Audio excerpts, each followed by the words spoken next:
Perbarui ilmu Islam kamu bersama Religiuan di tv1news.com dan TV1 Connect. Bismillahirrahmanirrahim. Assalamualaikum warahmatullahi wabarakatuh.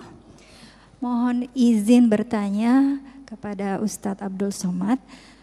Saya mau bertanya bagaimana supaya kita itu beribadah benar-benar hanya mengharapkan ridho dari Allah Subhanahu wa Ta'ala. Karena terus terang aja mindset kami, terutama saya, kalau beribadah selama ini tuh hanya mengharapkan pahala dan pahala.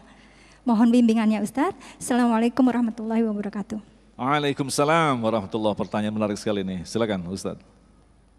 Man bana masjidan, siapa yang bangun masjid, banallahu mithlahu baitan fil jannah, dibangunkan Allah untuknya satu tempat dalam surga.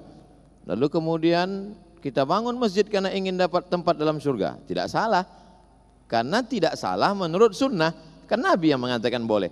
Man sholat subha fi jama'atin, siapa yang sholat subuh berjamaah, summa qa'ada yadhkurullah, duduk berzikir mengingat Allah, hatta tatlu'an syamsu, sampai terbit matahari, summa yusalli raka'ataini, sholat sunat 2 rakaat, kanat lahu ka ajri hajjatin wa umrah, dapat pahala seperti haji dan umrah.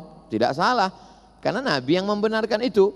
Lalu kemudian kalau ada orang bertasbih, kamu kenapa rajin bertasbih? Kalimatani, 2 kalimat, khafifatani 'alal lisan, ringan di lidah, tsaqilatani fil mizan, tapi dia memberatkan mizan pada hari kiamat, habibatani ilar rahman, disukai Allah. Lalu kemudian kenapa kamu banyak bertasbih subhanallah bihamdi subhanallahil azim? Supaya berat timbangan mizan saya. Tidak salah. Yang salah itu adalah ketika tidak sesuai dengan tuntunan Al-Quran dan Rasulullah sallallahu alaihi wasallam. Tapi ternyata ada orang yang tidak ingin dapat pahala apa-apa, dia hanya ingin mencari ridha Allah. Ini yang disebut Ustadz Zaki Mirza arifin. Arif dia ambil dari kata arafa, dia tidak alim. Kalau alim sekedar tahu, tapi kalau arif artinya kenal. Kamu tahu nggak dengan Ustadz Zaki? Kenal? Taunya dari mana? Dari TV One. Pernah ketemu? Enggak. Berarti baru sekedar alim, tahu. Tapi kalau sudah kenal, saya tahu selera makannya, bagaimana sifatnya, bagaimana karakternya, maka dia orang yang arif, kenal. Maka mengenal Allah Subhanahu wa Ta'ala melalui tauhid, wujud, qidam, baqa, mukhalafatul hawadis. Setelah tahu ingin mendekatkan, tak tahu maka tak ingin dekat, setelah tak kenal maka tak sayang maka tak cinta.